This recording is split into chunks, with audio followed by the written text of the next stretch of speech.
Hello students, myself Shashank and I welcome you to my Pathshala defence exam, a premium place to learn. कैसे हैं आप सब लोग? आज हम लोग एक बहुत ही इंपॉर्टेंट टॉपिक पे बात करने वाले हैं। आपका सीडीएस का जो एग्जाम आपके पास आ रहा है, अब उसमें क्या क्या पढ़ना है, क्योंकि अब वो समय चला गया कि आपको थॉरो रीडिंग करनी है। अब आपका समय आ चुका है जिसमें आपको सिलेक्टिव स्टडी करनी है। सिलेक्टिव स्टडी, इंपॉर्टेंट टॉपिक्स को रिवाइज करना है और ज्यादा अच्छे से रिवाइज करना है और रिवाइज करते ही रहना है। तो आपको पता होना चाहिए कि कौन कौन से वो 10 मोस्ट इंपॉर्टेंट टॉपिक्स हैं जो कि आपके एग्जाम में बार बार रिपीट होते हैं। तो आज हम लोगों ने क्या किया है, आज मैंने आपके प्रीवियस ईयर क्वेश्चंस को उठाया है। प्रीवियस ईयर क्वेश्चन को देखा है कि कौन कौन से क्वेश्चन लगातार आपके रिपीट होते चले आ रहे हैं, वो कौन से टॉपिक से रिपीट होते चले आ रहे हैं। तो उनको मैंने उनकी एक पूरी लिस्ट निकाली है और वो लिस्ट है 10 मोस्ट इंपॉर्टेंट टॉपिक्स की, जो कि आपको रिवाइज करना है अपने सीडीएस एग्जाम 2023 के लिए। तो जल्दी से आ जाइए और मैं आपको बता दूं कि इस वीडियो को एंड तक देखिएगा। एंड तक देखेंगे तो आपको वो 10 इंपॉर्टेंट टॉपिक्स मिल जाएंगे, जिससे कि आप लोग इसको पूरी तरीके से रिवाइज कर सकते हैं और अपने एग्जाम में जो जीएस का पोर्शन है उसको और ज्यादा अच्छा इनहांस कर सकते हैं। तो लेट्स स्टार्ट आवर वीडियो। तो सबसे पहला जो टॉपिक है जो आपके लिए है वो हमेशा से इंपॉर्टेंट रहा है, वो है फिजियोग्राफिक ज्योग्राफी। फिजियोग्राफिकल ज्योग्राफी की जब मैं बात करता हूं तो यहां पर सिर्फ और सिर्फ फिजियोग्राफिक ज्योग्राफी में सिर्फ आपकी इंडियन नहीं बल्कि इंडियन के साथ साथ आपकी वर्ल्ड ज्योग्राफी भी इंपॉर्टेंट होती है। वर्ल्ड ज्योग्राफी भी इंपॉर्टेंट होती है। वर्ल्ड और इंडिया की फिजियोग्राफिक ज्योग्राफी अगर आप देखेंगे तो उससे बहुत सवाल आते हैं। देखिए, tropic of cancer, tropic of cancer passes through how many coastal and landlocked states of the India। तो ये ऑप्शन क्वेश्चन पूछा गया है, ठीक है। इसके बाद देखिए सेंसेक्स से क्वेश्चन पूछा गया है सीधे ज्योग्राफी को जोड़ते हुए कि person who can read and right, ये किस तरीके से आपके सेंसेक्स से क्वेश्चन आया है, ये ज्योग्राफी का ही पार्ट होता है। इसके बाद अगर देखें आप तो तेलंगाना बाउंड्रीज किस तरीके के साथ शेयर करता है। इसके बाद आपका लोटक, बारापानी, कुलेरू, ये सारे अलग अलग तरीके के लेक्स कहाँ पे मिलते हैं। तो पूरी तरीके से जो फिजिकल ज्योग्राफी है, जिसमें Indian physical geography, Indian political geography, ये सारी चीजें आपको पढ़नी होंगी। ज्योग्राफी आपके एग्जाम के लिए सबसे ज्यादा इंपॉर्टेंट है। ज्योग्राफी के श्योर शॉर्ट क्वेश्चंस आते हैं और मैंने पूरी तरीके से कॉम्प्रिहेंसिव तरीके से आपको पूरी ज्योग्राफी पढ़ाई हुई है। उससे बाहर कुछ नहीं आएगा सीडीएस में, टेंशन बिल्कुल मत लीजिएगा। उसको अगर आपने नहीं देखा है तो प्लेलिस्ट आपको इस माई पाठशाला एग्जाम में मिल जाएगी और वहां से आप उसको एक्सेस कर सकते हैं और आप आराम से उसको पढ़ सकते हैं, ठीक है। उसमें क्वेश्चंस भी हैं, एमसीक्यूज भी हैं। इसके बाद जो दूसरा मोस्ट इंपॉर्टेंट टॉपिक है हमारे लिए, वो है क्या, वो है पॉलिटी। पॉलिटी में लगातार 92, 93, 94 और भी बहुत सारे क्वेश्चन थे जो आए हैं। अब इस पॉलिटी में अगर मैं बात करूं तो जो सबसे इंपॉर्टेंट टॉपिक, पॉलिटी तो वैसे भी बहुत बड़ी है, पर पॉलिटी में जो इंपॉर्टेंट टॉपिक्स हैं मैं आपको बता देता हूं, वो बहुत आप लोगों को ध्यान से देख लेने हैं, क्योंकि उसके बिना अगर आप जा रहे हैं तो आत्महत्या कर रहे हैं एक तरीके से मैं कहूंगा, ठीक है ना। तो पॉलिटी में आपका पार्ट 5 को पूरा देख लेना। Constitutional and non constitutional bodies जो है वो तो आपको देख के ही जाना पड़ेगा। कॉन्स्टिट्यूशनल और non constitutional bodies and non constitution, ठीक है, याद रखिएगा इसको, बहुत ही इंपॉर्टेंट है। ये आप लोगों को ध्यान रखना ही रखना है। ये दोनों चीजें आपको पढ़नी ही पढ़नी है। पार्ट 5 पढ़ना ही पढ़ना है, और क्योंकि करंट अफेयर से रिलेट करना है तो करंट अफेयर की वजह से ही आपका जो शेड्यूल्स हैं और आपका जो पार्ट अभी न्यूज में चल रहा है, पार्ट 12 और पार्ट 11 आपको थोड़ा डिटेल में पढ़ लेना है, क्योंकि आपके एग्जाम में आ सकता है। तो पॉलिटी आपके लिए बहुत बहुत इंपॉर्टेंट है, इस बात को ध्यान रखेंगे। देखिए किस तरीके से आपके क्वेश्चंस बन रहे हैं। यहाँ पे आपका बन गया है सॉलिसिटर जनरल ऑफ इंडिया से संबंधित क्वेश्चन बन गया है। राज्यसभा में जो आपकी कमिटीज हैं उनसे रिलेटेड क्वेश्चन बन गया है। वो सब पार्ट 5 का ही हिस्सा है, ठीक है। इसके बाद अगर आप ध्यान से देखें तो ये आपका देखिए प्रेसिडेंट से रिलेशन, प्रेसिडेंट से सीधे क्वेश्चन बन गया है। तो आप समझ सकते हैं कि किस तरीके से आपके अलग अलग क्वेश्चंस यहाँ पर बन रहे हैं। और इसके अलावा प्रेसिडेंट से बहुत क्वेश्चन बने थे। उसका रीजन था क्योंकि उस साल अभी हाल ही में आपको पता है प्रेसिडेंट का इलेक्शन हुआ था। अब जो भी करंट अफेयर से रिलेटेड पॉलिटी है वो आपके एग्जाम के लिए सबसे ज्यादा इंपॉर्टेंट है, इस बात को ध्यान रखिएगा। सीडीएस हमेशा से करंट अफेयर को लिंक करता है स्टैटिक से, तो हिस्ट्री भी पढ़ेंगे तो करंट अफेयर को लिंक करिए स्टैटिक से, क्योंकि अगर आप ये नहीं कर रहे तो फिर आप समझ लीजिए कि इतना भंडार है आपके पास पढ़ने के लिए, तो आपको पता तो होना चाहिए क्या इंपॉर्टेंट है। ज्योग्राफी पॉलिटी में ये मैंने आपको बता दिया। इसके आगे आगे बढ़ते हैं हम लोग, तो फिजिक्स। अगर आप सोच रहे हैं कि नहीं मैं साइंस स्टूडेंट नहीं हूं, मैं नहीं कर पाऊंगा, तो आपको समझना होगा कि सीडीएस में इतनी भयंकर साइंस नहीं आती है। फिजिक्स के बहुत सारे क्वेश्चन आते हैं जो कि बहुत ही आसान होते हैं।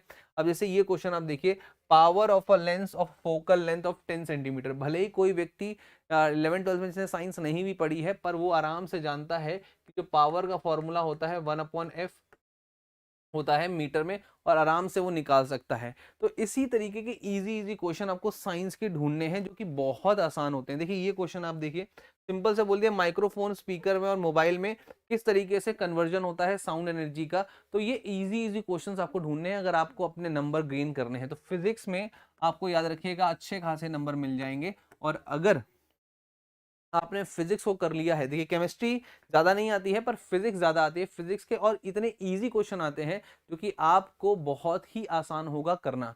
अगर आप उसको कर लेंगे तो आपको एडवांटेज मिलेगा, एडवांटेज मिल जाएगा। ठीक है, तो देखिए ये है आपका बहुत सिंपल सा क्वेश्चन, और ये आपका कहाँ का है 2000 अभी जो पेपर हुआ था 2022 और 2023 में, जो अभी फर्स्ट वाला और सेकंड वाला, उनसे ही मैंने ये क्वेश्चन निकाले हैं, इस बात को ध्यान रखिएगा।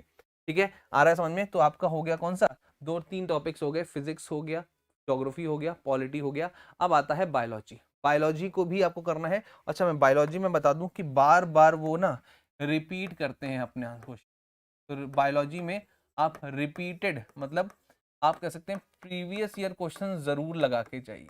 प्रीवियस ईयर क्वेश्चंस अगर आप लगाते हैं, जैसे ये प्रीवियस ईयर ही क्वेश्चन है, ये पहले भी आ चुका है, मैंने 2016 में दिया था तब भी ये सवाल थोड़ा सा अलग कर देते हैं, थोड़ा सा तो अलग करेंगे ही करेंगे, बट वो आपका टॉपिक कॉन्सेप्ट जो है वो हमेशा वही रखते हैं। ठीक है, इसके बाद देखिए ये शूट टिप्स वाला जो सवाल है, ये आप मैं बता दूं कि ये बहुत बार रिपीट हो चुका है।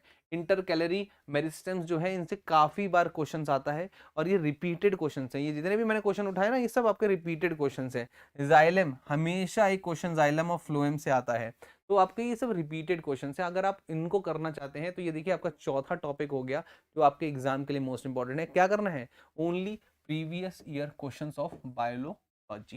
के बायोलॉजी में आपको जाना है। मैं नहीं कह रहा आपको केमिस्ट्री पढ़िए, क्योंकि केमिस्ट्री में ऐसे कभी कभी सवाल आ जाते हैं जो कि हमारे जितनी भी पढ़ी हुई केमिस्ट्री नहीं कर पाते, तो मैं केमिस्ट्री को इंपॉर्टेंट टॉपिक्स में नहीं डाल रहा, पर ये बायोलॉजी जो है ये आपकी प्रीवियस ईयर क्वेश्चंस की सबसे बड़ी इसकी पूंजी है, और आप आराम से इसको निकाल ले जाएंगे भले ही आपने 11th-12th में बायोलॉजी ना पढ़ी हो। ठीक है, आया समझ में ये चीज? तो इसको मैं बहुत ध्यान से, मैंने पूरी रात भर इसमें एनालिसिस किया है, और एनालिसिस करने के बाद ही मैंने ये सारे अलग अलग टॉपिक्स निकाले हैं। अब आती है गवर्नमेंट स्कीम। गवर्नमेंट स्कीम में आपको याद रखना है कि जो भी government scheme with in 1 year हुई है, ठीक है, 1 ईयर और 6 मंथ बिफोर, 6 मंथ्स बिफोर, तो ये याद रखिएगा। अगर आप एकदम तुरंत की लेके जा रहे हैं, जैसे मान लीजिए आपका कल एग्जाम है, आज की पढ़ रहे हैं, मतलब नहीं है, आज से लगभग 6 महीने पहले का, 6 महीने पहले के जो गवर्नमेंट स्कीम्स हैं उनको पढ़िए। जो गवर्नमेंट स्कीम 1 साल पुरानी है उनको पढ़िए।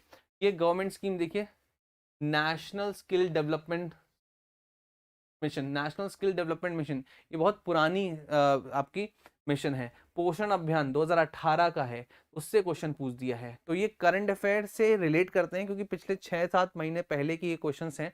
मतलब पोषण अभियान न्यूज में था तो उन्होंने क्वेश्चन पोषण अभियान से पूछ दिया है, उन्होंने क्वेश्चन आपका नेशनल स्किल डेवलपमेंट मिशन से पूछ दिया है। पर इसको आपको समझना है कि करंट अफेयर पढ़ना कहते हैं। करंट अफेयर पढ़ने के लिए मतलब जैसे कल एग्जाम है तो आज का करंट अफेयर मत पढ़िए, आज से 3 महीने पहले का करंट अफेयर पढ़िए, 3 महीने पहले। ठीक है, तो 3 महीने पहले का करंट मतलब जनवरी से लेके आपका जून तक, मान के चलिए जनवरी से लेके जून तक की जितनी स्कीमें हैं उनको जरूर पढ़ जाइए, पढ़ लीजिए। भले या जून के बाद की स्कीमों को मत पढ़िए, कोई दिक्कत नहीं है, पर इनको जरूर पढ़िएगा।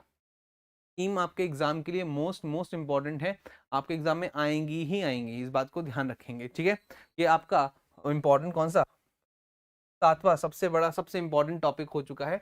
अब आता है heritage list and days. Days आपके एग्जाम में आते ही हैं, और जो डेज हैं ये हमेशा करंट अफेयर से रिलेट करेंगे।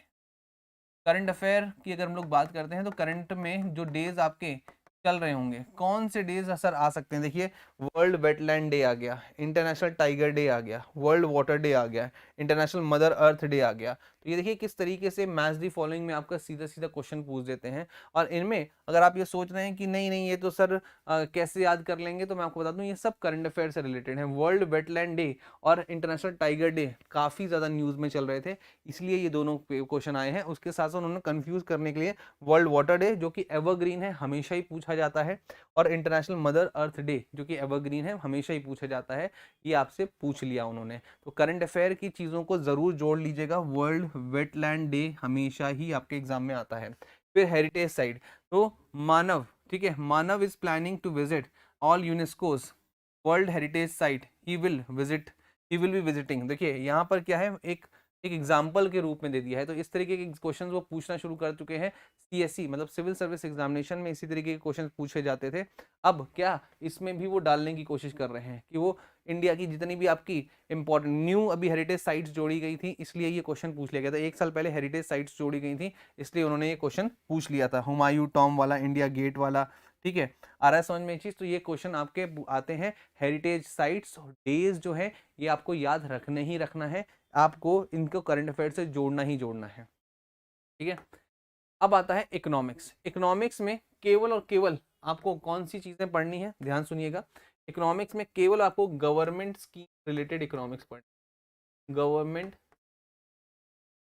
Related economics, related economics, government related economics जो है ये आपको पढ़नी है। याद रखिएगा इस बात को, मोस्ट इंपॉर्टेंट है।